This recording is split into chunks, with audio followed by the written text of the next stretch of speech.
These days, movie fans know that just because the end credits are rolling, doesn't mean the movie's truly over. Even before Marvel Studios was using scenes during and after the credits to tease their upcoming films, studios and directors were relying on small scenes to bookend their entire story, or just offer the audience one last laugh. But some of the best after-scenes credits hit theaters long before audiences knew to look for them. Make sure you rank your favorites in the comment section below. Here are Screenrant's 10 hidden movie scenes you've never seen. Pirates of the Caribbean. Disney's swashbuckling series used post-credit scenes for small gags, including a ghostly monkey and a worshipped dog. But for the third movie, series star Will Turner made a serious sacrifice, choosing to take over as captain of Davy Jones' ship, which meant setting foot on land just one day every decade.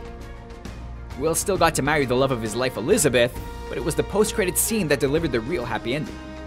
With the pair's son now 10 years old, he and Elizabeth watch as Will's ship returns in a flash of green light, with the wayward sailor set to meet his son for the first time.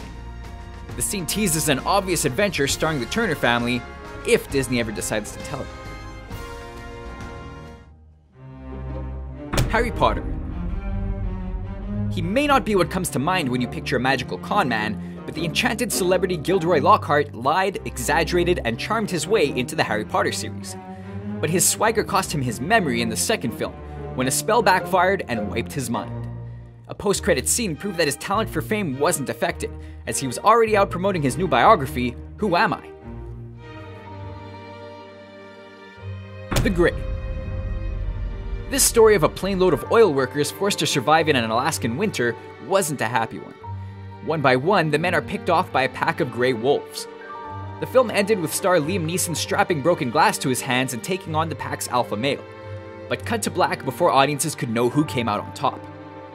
The ending fit the endless struggle between man and nature, but director Joe Carnahan offered one more hint. A post-credits scene shows both the wolf and man wounded and wheezing, and even if fans can't really tell who won the fight, it's an even more powerful image to drive home the movie's message.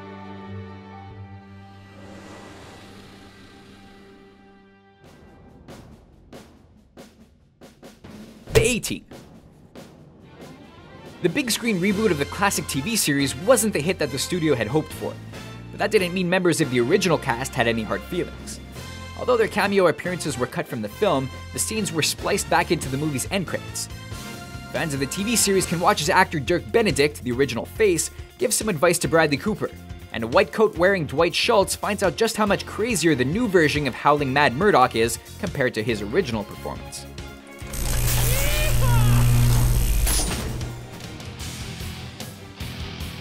Zombieland. There's no question that the surprise cameo from Bill Murray in this zombie killfest is among the best in years.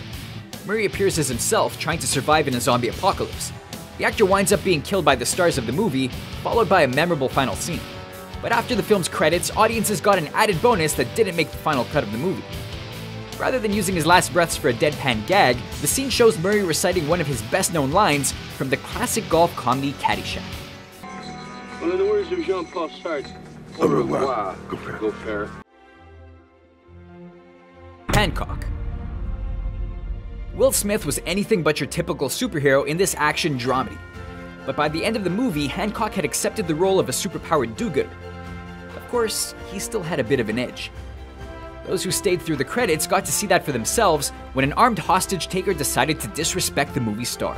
It was a fitting joke to end the movie on, but comic book fans will appreciate that the criticized black leather suits of the X-Men movies made their way into another superhero story. Lethal Weapon 3.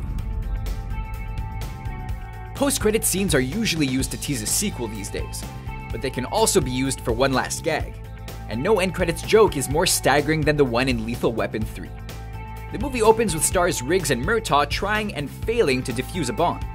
The studio had actually paid for the demolition of the building, so it would be even more convincing in the movie. And when director Richard Donner found out the Sereno Hotel nearby was going to be demolished, he had to take advantage. The post-credits scene puts the partners in harm's way one last time, even though that explosion wasn't technically their fault. Baseketball. This sports comedy from the minds behind South Park has become a cult hit since its release, but it featured some truly impressive talent. Outside of the main cast, famous sports commentators Bob Costas and Al Michaels showed a sense of humor, appearing as the go-to play-by-play man for the movie's strange baseball-basketball hybrid league. But those who sat through to the end credits were treated to even more of the pair's camaraderie. The post-credits scene shows the two broadcasters working their way to a passionate kiss, before playing coy to the camera. Green Lantern. Post-credit scenes don't always make a movie better. Since DC's first Green Lantern movie was less than a hit with fans and critics, most viewers left the theater as quickly as they could. But to make things worse, the post-credit scene wasn't meant to deliver a joke or even a bit more action. After Hal Jordan managed to wipe out the movie's villain, the bonus scene showed his mentor, Sinestro, slipping on a yellow ring to master the power of fear. In the comics, it was that exact action that created Hal's greatest enemy, and the perfect villain for a Green Lantern movie. And fans were enraged. Choosing a silly, big-brained bad guy because you don't know any better is one thing. But when this scene showed the filmmakers knew Sinestro was the real threat and were just saving him for a sequel, fans took it as the final straw. Super Mario Bros. Oh yes, we did. It might be famously known as the worst video game movie ever, but the makers of Super Mario Bros. Definitely had an imagination. Fans of the video game were disappointed to realize that the movie had almost nothing in common with the actual games. But according to the movie's fiction, Nintendo is to blame for the differences. In a post-credits scene, two Japanese men are shown talking to the movie's comedic relief, Iggy and Spike, about developing a video game based on their adventures. Every child of the 1980s saw this film, but few may realize that the games are based on the movie, according to the writers anyway.